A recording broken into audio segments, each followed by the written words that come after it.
Olá, Imaginators! Como vocês estão? Espero que vocês estejam bem. No vídeo de hoje, nós vamos dar continuidade à leitura do livro A Sutil Arte de Ligar o Foda-se. Espero que vocês estejam gostando desse audiobook. Já estamos chegando quase ao final, então já vai deixando aí o seu like no vídeo e se inscreva no canal caso ainda não seja inscrito, pois fazendo isso você me ajuda bastante. E não se esqueça, deite-se, feche os olhos, ouça e imagine o final. Capítulo 8. A importância de dizer não. Em 2009, vendi tudo o que eu tinha. Devolvi o apartamento alugado em que morava e fui para a América Latina. Àquela altura, meu humilde blog de conselhos amorosos vinha recebendo uma quantidade razoável de visitas e eu ganhava um dinheirinho modesto vendendo livros digitais e cursos online. Meu plano era passar alguns anos morando no exterior, tendo contato com novas culturas e aproveitando o baixo custo de vida em países da Ásia e da América Latina para investir e impulsionar meu negócio. Era o sonho do nômade digital. E sendo um aventureiro de 25 anos, exatamente o que eu queria da vida. Vale observar que apesar de a ideia soar sedutora e ousada, nem todos os valores que me atraíam para esse estilo de vida nômade eram saudáveis. Alguns eram admiráveis. Sede de ver o mundo, curiosidade por povos e culturas diferentes, espírito aventureiro à moda antiga, mas também existia um pouco de vergonha sobre tudo aquilo. Na época, eu mal notava, mas se fosse honesto comigo mesmo, sabia que havia um valor errado à espreita. Não enxergava, mas em momentos de tranquilidade, se me permitisse ser completamente sincero, tinha uma sensação. Junto com a arrogância dos 20 e poucos anos, as coisas traumatizantes pra cacete da minha juventude tinham me deixado com vários problemas de comprometimento. Eu passara os últimos anos compensando a inadequação e a ansiedade social da adolescência. Como resultado, me sentia capaz de me aproximar de quem eu quisesse, ser amigo de quem eu quisesse, conquistar qualquer mulher, transar com quem eu bem entendesse. Então, por que me comprometer com uma só pessoa ou mesmo com um único grupo social, uma única cidade, um só país ou cultura? Se eu podia viver tudo, era o que eu deveria fazer, certo? Armado com esse grandioso senso de conexão com o mundo, fiquei saltando de país em país, cruzando oceanos, continentes, em um jogo de amarelinha global que durou mais de 5 anos. Visitei 55 nações, fiz dezenas de amigos e me vi nos braços de várias mulheres, todas rapidamente substituíveis, algumas apagadas da memória já no voo para o país seguinte. Era uma vida estranha, repleta de experiências fantásticas que escancararam meus horizontes, cheias de euforias superficiais, perfeitas para adormecer minha dor subjacente. Eu tinha a sensação de estar vivendo um momento que era, ao mesmo tempo, muito profundo e muito vazio. Ainda tenho, aliás, algumas das maiores lições que aprendi na vida e alguns dos momentos que mais definiram meu caráter aconteceram durante esse período na estrada. Por outro lado, alguns dos meus maiores desperdícios de tempo e energia também. Moro em Nova York atualmente. Tenho uma casa mobiliada, contas no meu nome e uma esposa. Nada disso é muito glamouroso ou empolgante, e eu gosto de que seja assim. Depois de tantos anos intensos, a maior lição que tirei da minha aventura foi que a liberdade absoluta, por si só, não significa nada. A liberdade nos dá a oportunidade de encontrar um significado maior, mas ela em si não tem necessariamente nada de significativo. No fim das contas, a única maneira de encontrar significado e propósito é rejeitar alternativas, num processo que constitui um estreitamento da liberdade, ao escolher formar vínculos e assumir compromissos com um lugar, uma crença ou, uma pessoa. Essa percepção me ocorreu lentamente durante meus anos de viagem. Como acontece com a maioria dos excessos que cometemos, é preciso se afogar neles para perceber que não nos fazem feliz. Foi assim comigo. Enquanto eu me afogava no meu 53º, 54º e 55º países, comecei a entender que de todas aquelas experiências empolgantes e incríveis, poucas teriam algum significado duradouro. Enquanto meus amigos nos Estados Unidos estavam se casando, comprando casas e dedicando seu tempo a empresas interessantes ou causas políticas, eu flutuava de uma euforia a outra. Em 2011, fui a São Petersburgo, na Rússia. A comida era uma droga, o clima estava uma droga. Neve em maio? Estava de sacanagem com a minha cara. Meu apartamento na cidade era uma droga, nada deu certo, tudo era muito caro. As pessoas eram grosseiras e tinham um cheiro estranho. Ninguém sorria e todo mundo bebia demais. Mas eu adorei, foi uma das minhas viagens preferidas. A cultura russa tem uma aspereza que costuma desagradar os ocidentais. Ficam para trás as falsas simpatias e as cortesias verbais. Ninguém ali sorri para desconhecidos nem finge gostar de alguma coisa por educação. Na Rússia, se alguma coisa é ridícula, você diz que é ridícula. Se alguém está sendo babaca, você diz que está sendo babaca. Se você gosta de alguém e se sente muito feliz quando está com essa pessoa, você diz a ela que gosta muito dela e que se sente muito feliz quando está com ela. Mesmo que a pessoa em questão seja um amigo, um estranho ou alguém que você conheceu há 5 minutos na rua. Na primeira semana, achei tudo isso muito desconfortável. Fui tomar café com uma garota russa e 3 minutos depois de nos sentarmos, ela me olhou de um jeito estranho e falou que o que eu tinha acabado de dizer era uma idiotice. Quase engasguei. Não havia nenhum traço de agressividade em sua voz. Ela falou como quem conta um fato trivial. O clima naquele dia, ou quanto ela calçava. Mas mesmo assim fiquei chocado. Afinal de contas, no Ocidente, esse tipo de franqueza é considerado altamente ofensivo, sobretudo vindo de alguém que você acabou de conhecer. Mas todos agiam assim. Todo mundo parecia grosseiro o tempo todo. E como resultado, minha mente ocidental mimada se sentia atacada por todos os lados. Inseguranças existentes começaram a vir à tona em situações em que não apareciam havia anos.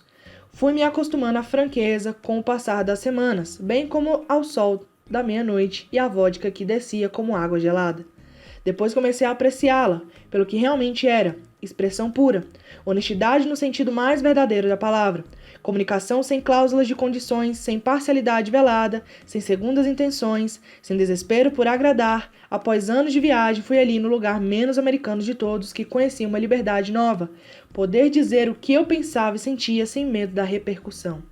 Aceitar a rejeição era uma estranha forma de libertação, e, por ter desejado a expressão direta durante a maior parte da vida, primeiro por causa de um ambiente familiar cheio de repressão emocional, e depois pela falsa segurança que passei a demonstrar de um modo construído, meticulosamente, eu me embriaguei naquilo como se fosse a melhor vodka já produzida. Um mês que passei em São Petersburgo passou voando, e no final eu não queria ir embora. Viajar é uma ferramenta fantástica de desenvolvimento pessoal porque nos afasta dos valores da nossa cultura e demonstra que outra sociedade pode viver com valores diferentes e ainda funcionar sem se odiar. Essa exposição a valores e parâmetros diferentes nos faz reexaminar o que parece óbvio e considerar que nossa forma de viver pode não ser necessariamente a melhor. Nesse caso, a Rússia me fez reexaminar a falsa comunicação calcada em simpatia, tão comum na cultura ocidental, e me perguntar se isso não nos deixa mais inseguros nas nossas relações e menos aptos à intimidade. Eu me lembro de ter discutido essa dinâmica com meu professor de russo um dia, e ele me contou uma teoria interessante. Vivendo sob o regime comunista por tantas gerações, com poucas oportunidades econômicas e imersa numa atmosfera de medo, a sociedade russa descobriu que a moeda mais valiosa é a confiança. E para criar confiança é preciso sinceridade. Isso é, se as coisas estão uma merda, você diz isso abertamente e sem se desculpar.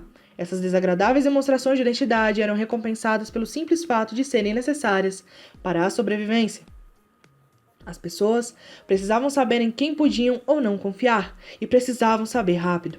Enquanto isso, no Ocidente Livre, continuou meu professor de russo, havia uma abundância de oportunidades econômicas, tantas que se tornou muito mais valioso se comportar da maneira X, mesmo que fosse falsa, do que ser de fato da maneira X. A confiança perdeu valor, as aparências e o carisma se tornaram formas de expressão mais vantajosas. Conhecer muita gente de forma superficial valia mais a pena do que conhecer pouca gente com intimidade.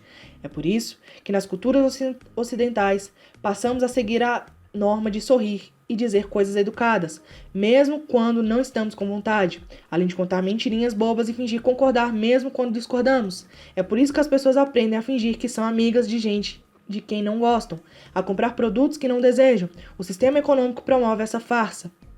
A desvantagem é que, no Ocidente, você nunca sabe se pode confiar na pessoa com quem está falando. E isso acontece até entre amigos íntimos ou parentes. No Ocidente, a pressão para ser agradável é tão forte que muitas vezes reconfiguramos nossa personalidade inteira para se adequar melhor ao interlocutor. Rejeição faz bem. Como extensão da nossa cultura positivista, consumista, muitas pessoas foram doutrinadas na crença de que devem tentar concordar e aceitar o máximo possível. Este é um dos pilares de muitos dos livros que pregam um pensamento positivo. Abra-se para as oportunidades, aceite, diga sim a tudo e a todos, e por aí vai. Mas alguma coisa a gente tem que rejeitar. Do contrário, não somos nada. Se uma coisa não for melhor ou mais desejável do que outra, somos vazios e nossa vida não tem sentido. Deixamos de ter valores e, portanto, vivemos sem propósito. Evitar rejeitar e ser rejeitado é uma ideia vendida como uma maneira de se sentir melhor. Evitar a rejeição proporciona um prazer breve, mas nos deixa desorientados por um bom tempo. Para realmente apreciar algo é preciso se limitar. Há um nível de alegria e significado que só pode ser alcançado depois de décadas investindo em um único relacionamento, uma única habilidade, uma única carreira. É impossível alcançar tais coisas sem rejeitar as alternativas. O ato de escolher um valor implica rejeitar outros. Se eu escolho tornar meu casamento a coisa mais importante da minha vida, estou também escolhendo não considerar importantes orgias regadas à cocaína. Se escolho me julgar com base na minha capacidade de ter amizades honestas e tolerantes, ao mesmo tempo estou rejeitando falar mal dos meus amigos pelas costas. São decisões saudáveis, mas mesmo essas trazem embutida alguma rejeição.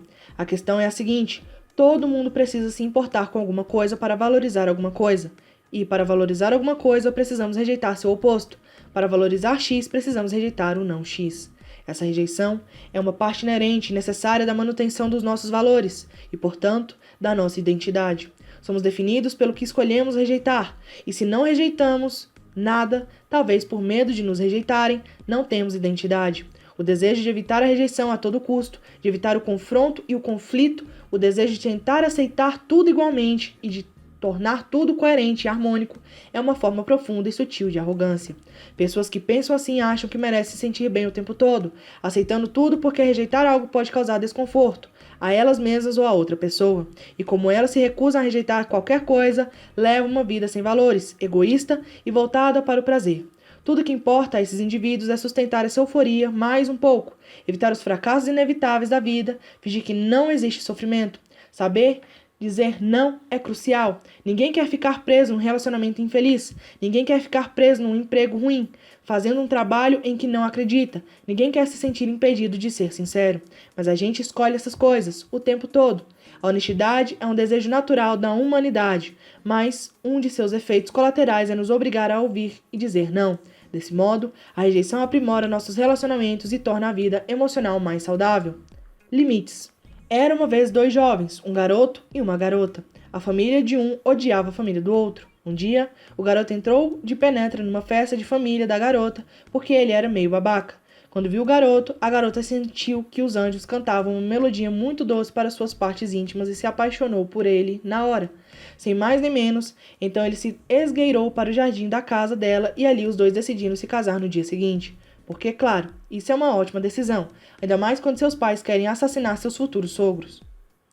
Avancemos alguns dias, as famílias descobrem o casamento e tem um chilique. Mercúrio morre.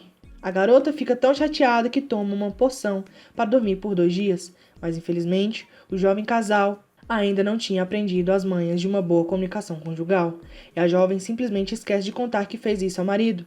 Então o jovem confunde o coma da esposa com o suicídio. Perde completamente a linha e se mata, achando que vai ficar com ela no além, ou coisa assim. Mas aí ela acorda do coma, e quando descobre que o marido se suicidou, resolve se matar também. Fim. Hoje em dia, Romeu e Julieta é sinônimo de romance na nossa cultura, visto como a grande história de amor na cultura na língua inglesa, um ideal emocional a igualar. Mas, se prestarmos atenção ao que acontece na história, vemos que aqueles garotos estavam surtados. Prova disso é que se mataram.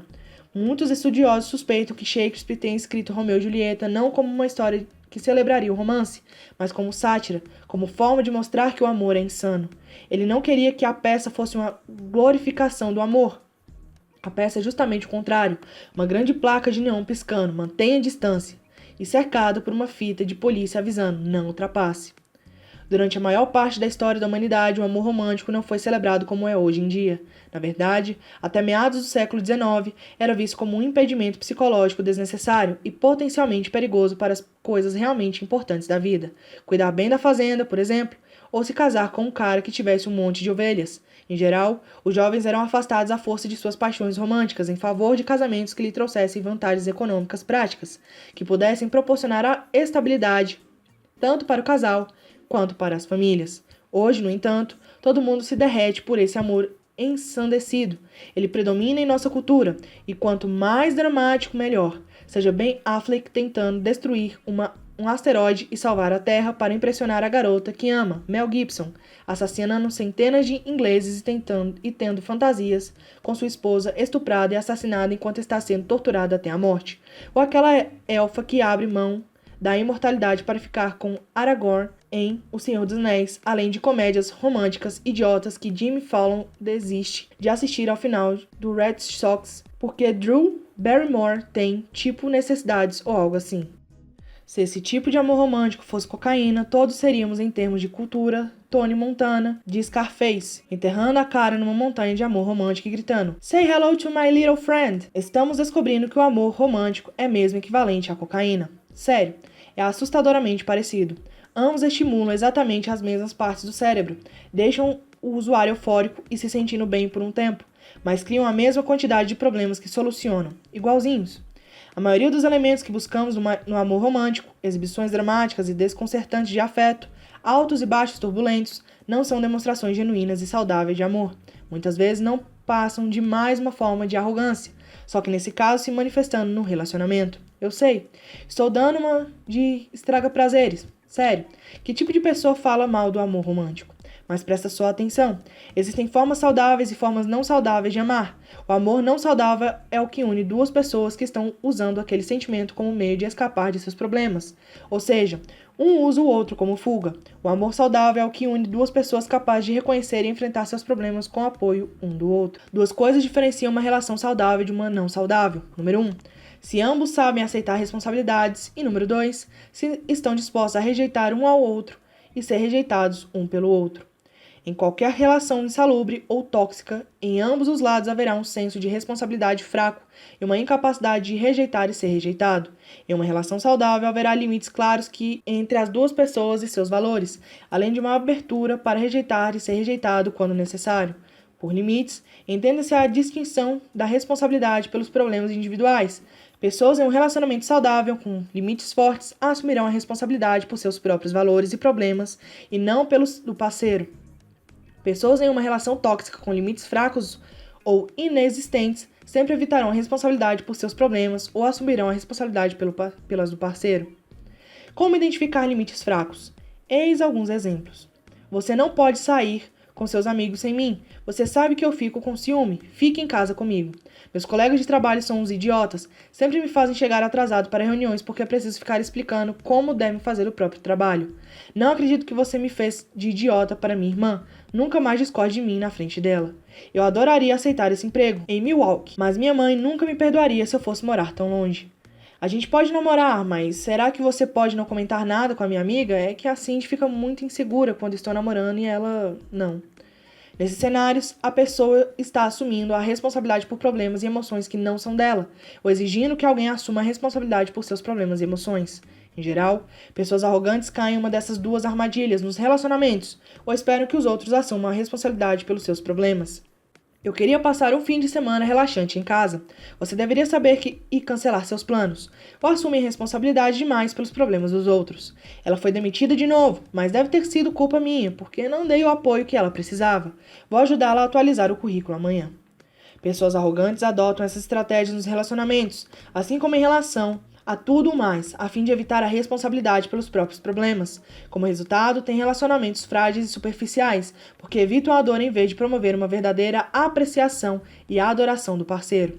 A propósito, isso não vale só para relacionamentos românticos, serve também para relacionamentos familiares e amizades. Uma mãe dominadora, por exemplo, assume a responsabilidade por todos os problemas que surgem na vida dos filhos.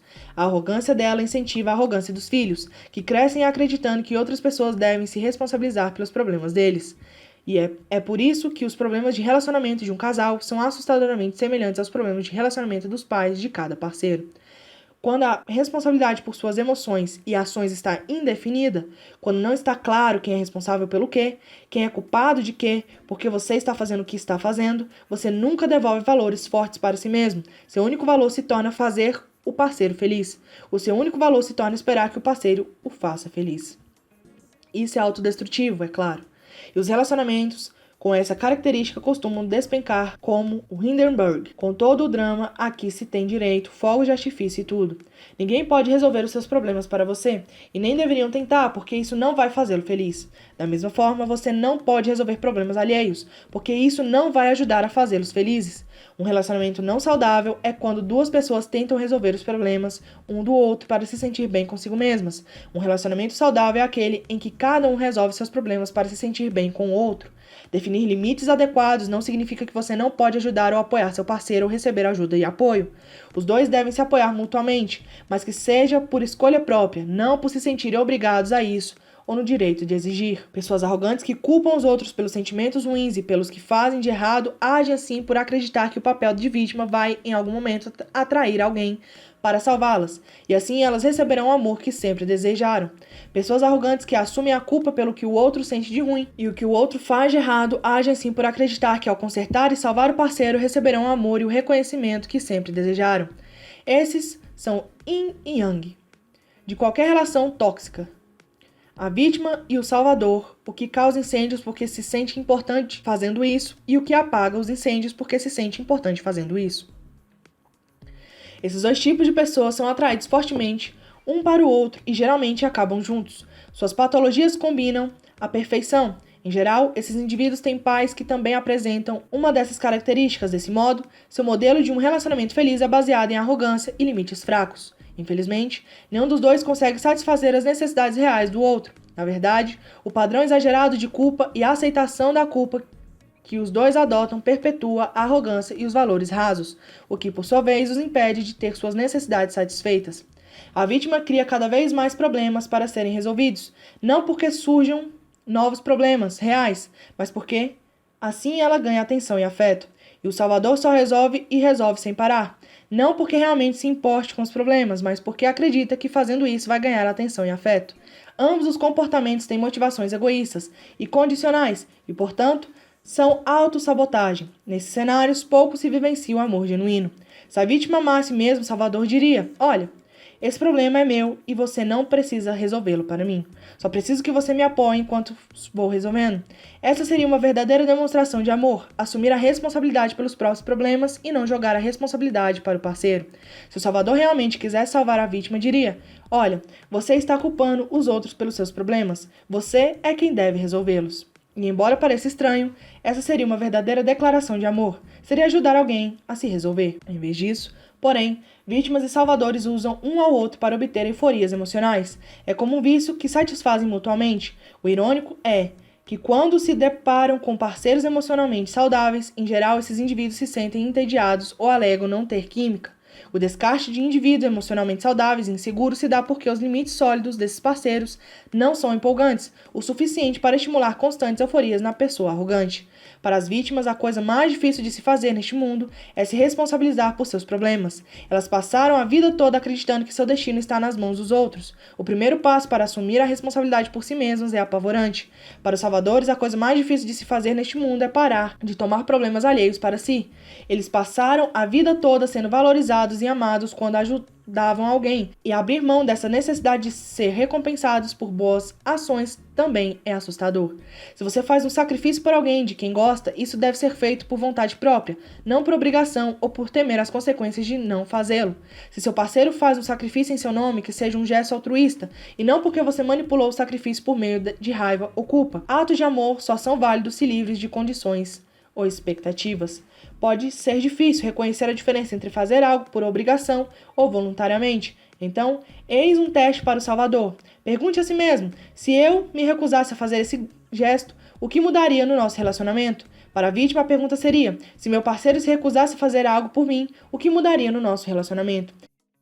Se a resposta é que a recusa causaria uma explosão de drama e pratos quebrados, é mau sinal. E sugere que seu relacionamento é condicional, ou seja, baseado em uma troca de benefícios superficiais, não em uma aceitação incondicional mútua, o que inclui aceitar os problemas um do outro. Pessoas com limites fortes não têm medo de chiliques, discussões ou tristeza. Pessoas com limites fracos morrem de medo dessas coisas e sempre moldarão o próprio comportamento para se adequar aos altos e baixos da montanha-russa emocionais do relacionamento. Pessoas com limites fortes entendem que não é razoável esperar que duas pessoas cedam 100% e satisfaçam todas as necessidades uma da outra. Pessoas com limites fortes entendem que às vezes pode ferir os sentimentos de alguém, mas que no fim das contas não podem determinar como os outros se sentem. Pessoas com limites fortes entendem que um relacionamento saudável não se baseia em controlar as emoções do outro, mas em um apoiar o outro, em seu crescimento individual e na resolução de seus próprios problemas. Não se trata de se importar com tudo o que importa para o seu parceiro, e sim de se importar com o seu parceiro. Isso é amor incondicional, queridos. Como construir confiança? Minha esposa é daquelas que ficam uma eternidade na frente do espelho. Ela adora ficar linda e eu também adoro que ela fique linda, é claro. Antes de sairmos à noite, ela emerge do banheiro depois de uma sessão de 1 hora de maquiagem, cabelos, roupas e tudo mais que as mulheres fazem lá dentro. E me pergunta se está bonita. Em geral, está deslumbrante. De vez em quando, não. Talvez tenha tentado fazer algo novo no cabelo ou decidido usar uma bota que algum design de moda escandaloso de Milão achou vanguardista. Seja qual for o motivo, algumas coisas não funcionam. Quando digo isso, ela fica irritada. Volta para o closet ou para o banheiro para refazer tudo e nos atrasar mais meia hora, soltando um monte de palavrões e às vezes até direciona alguns para mim. O estereótipo masculino nessas situações é mentir para deixar a namorada e esposa feliz. Mas eu não faço isso, por quê? Porque no meu relacionamento, a honestidade é mais importante do que me sentir bem o tempo todo. A única pessoa com quem eu deveria ter que censurar minhas opiniões é a mulher que eu amo. Por sorte, sou casado com uma pessoa que concorda com isso e está disposta a ouvir o que eu penso sem censura. Ela também chama a atenção para as minhas babaquices, é claro. Um dos traços mais importantes que ela me oferece como parceira. Meu ego é ferido às vezes? Sim. Eu reclamo e tento argumentar, mas algumas horas depois volto amuado e admito que ela estava certa. E cara, essa mulher me torna uma pessoa melhor, mesmo que na hora eu odeie ouvir o que ela tem a dizer. Quando a nossa maior prioridade é nos sentirmos bem o tempo todo, ou sempre fazer com que o nosso parceiro se sinta bem, no fim das contas ninguém se sente bem, e a relação desmorona sem ninguém perceber. Sem conflito, não pode haver confiança. Eles existem para nos mostrar quem está ao nosso lado incondicionalmente, e quem só quer os benefícios. Ninguém confia em ninguém que só diz sim. Se o panda da desilusão estivesse aqui, ele diria que a dor dos nossos relacionamentos é necessária para consolidar a confiança e produzir uma intimidade maior. Para que um relacionamento seja saudável, ambas as partes devem estar dispostas e ser capazes de dizer e ouvir não. Sem essa negação, sem essa ocasional rejeição, os limites se quebram e os problemas e valores de um dominam os do outro. Portanto, o conflito não só é normal, como absolutamente necessário para a manutenção de uma relação saudável. Se duas pessoas próximas não conseguem demonstrar suas diferenças de forma aberta e franca, a relação é baseada em manipulação e distorção e logo se tornará tóxica. A confiança é o ingrediente mais importante em um relacionamento, pela simples razão de que sem ela o relacionamento não significa nada.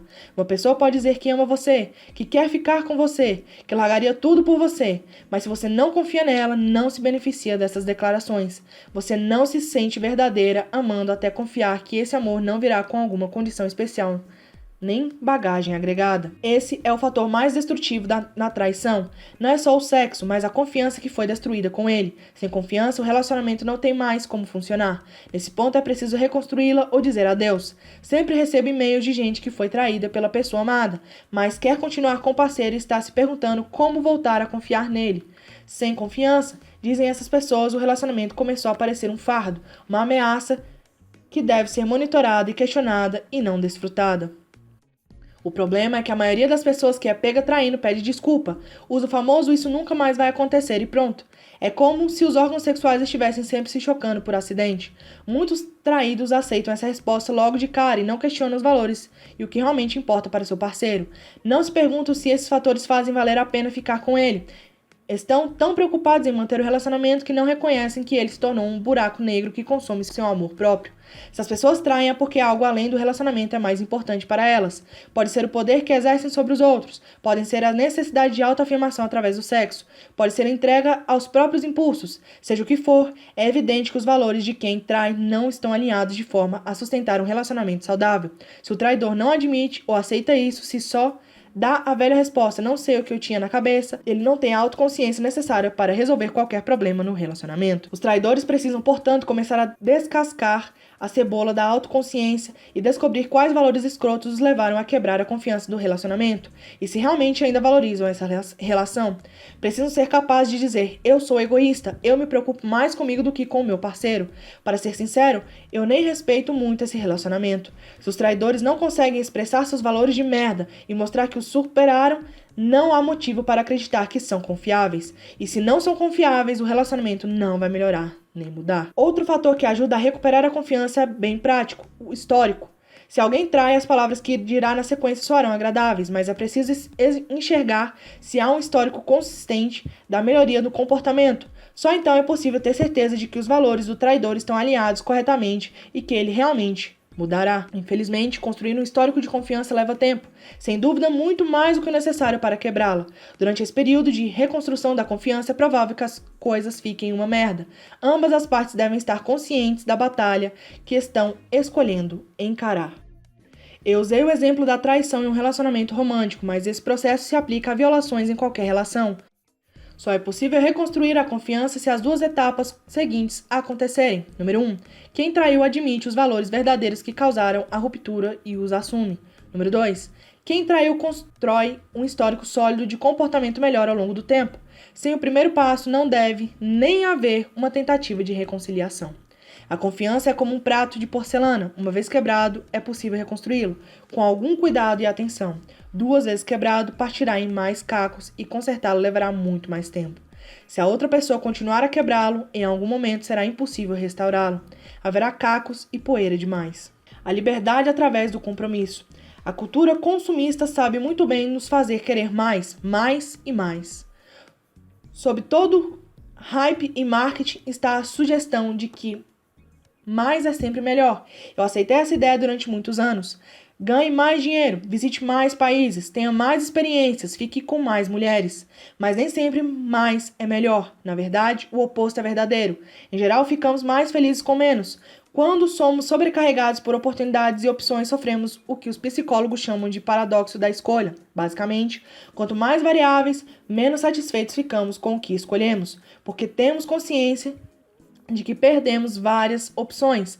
Então, se você escolher um entre 2 lugares para morar, provavelmente se sentirá confortável e confiante de que fez a escolha certa. Ficará satisfeito com a sua decisão. Mas se tiver um leque de 28 opções e escolher uma, o paradoxo da escolha diz que provavelmente você passará anos sofrendo e duvidando de si mesmo, se perguntando se tomou a decisão correta e se está mesmo maximizando a sua felicidade. E essa ansiedade, esse desejo por certeza, perfeição e sucesso, trará infelicidade. Então, como agimos? Bem, se você for como eu costumava ser, evita escolher qualquer coisa. Tenta manter suas opções em aberto o máximo de tempo possível. Evita se comprometer. Mas, embora investir profundamente em uma pessoa, um lugar, um emprego ou uma atividade possa nos negar a amplitude de experiências que gostaríamos, buscar uma amplitude de experiências nos nega a oportunidade de vivenciar as recompensas das experiências mais profundas. Existem algumas experiências que só você pode ter depois de morar no mesmo lugar por 5 anos, de ficar com a mesma pessoa por mais de uma década, de passar metade da vida fazendo o mesmo trabalho. Agora, que já passei dos 30, finalmente reconheço que o comprometimento, à sua maneira, oferece uma gama muito rica de oportunidades e experiências que nunca estariam disponíveis para mim, não importa onde eu fosse ou o que fizesse. Quando você tenta ter uma amplitude muito grande de experiências, o retorno é cada vez menor a cada nova aventura, a cada nova pessoa ou coisa. Se você nunca saiu do seu país, o primeiro país que visita inspira uma imensa mudança de perspectiva, porque você tem uma base de experiências muito pequena, mas quando já esteve em 20, o 21º acrescenta pouco, e quando esteve em 50, o 51º adiciona ainda menos.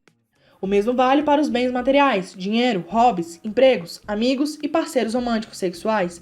Todos os valores ruins e superficiais que as pessoas escolhem para si mesmas. Quanto mais velhos ficamos, mais experiências obtemos e menos cada nova experiência nos afeta. A primeira vez que bebi em uma festa foi empolgante, a 100ª foi divertida, a 50ª foi só um fim de semana normal, e a 1000ª foi chata e sem importância. Pessoalmente, a grande questão para mim ao longo dos últimos anos foi minha capacidade de aceitar o comprometimento. Escolhi rejeitar tudo, menos as melhores pessoas, experiências e valores da minha vida. Eliminei todos os outros projetos profissionais paralelos e decidi me concentrar apenas em escrever. Desde então, meu site se tornou mais popular do que eu jamais teria imaginado. Eu me comprometi a ficar com uma só mulher a longo prazo. E para minha surpresa, achei isso mais recompensador que qualquer um dos casinhos, encontros e noites de sexo casual que tive no passado. Assumi um compromisso com uma única cidade e passei a cuidar melhor das minhas poucas amizades importantes, genuínas e saudáveis. Com isso, descobri algo improvável. Existe uma liberdade e uma libertação no compromisso. Encontrei mais oportunidades e aspectos positivos ao rejeitar alternativas e distrações e favorecer o que me importa de verdade. O compromisso liberta porque deixamos de lado as distrações com o que é insignificante e frívolo. Liberta porque foca nossa atenção, nos direcionando ao que é mais eficiente e nos tornar saudáveis e felizes. O compromisso torna a tomada de decisões mais fácil e elimina o medo de sair perdendo, sabendo que o que você já tem é bom o suficiente, porque é se estressar buscando mais e mais e mais. O comprometimento permite que nos concentremos em objetivos importantes e obtenhamos mais sucesso do que seria possível sem ele. A rejeição das alternativas nos liberta. Abrimos mão da constante busca da amplitude sem profundidade e do que não se alinha aos nossos valores mais importantes e às medidas que escolhemos. Sim, é provável que a amplitude de experiência seja necessária e desejável quando somos jovens. Afinal, precisamos explorar o mundo e descobrir no que vale a pena investir. Mas a profundidade é onde o verdadeiro tesouro está. Para trazê-la à tona, é preciso cavar fundo e assumir um compromisso com o que quer que seja. Isso vale para relacionamentos, carreira e para a construção de um bom estilo de vida. Vale para tudo.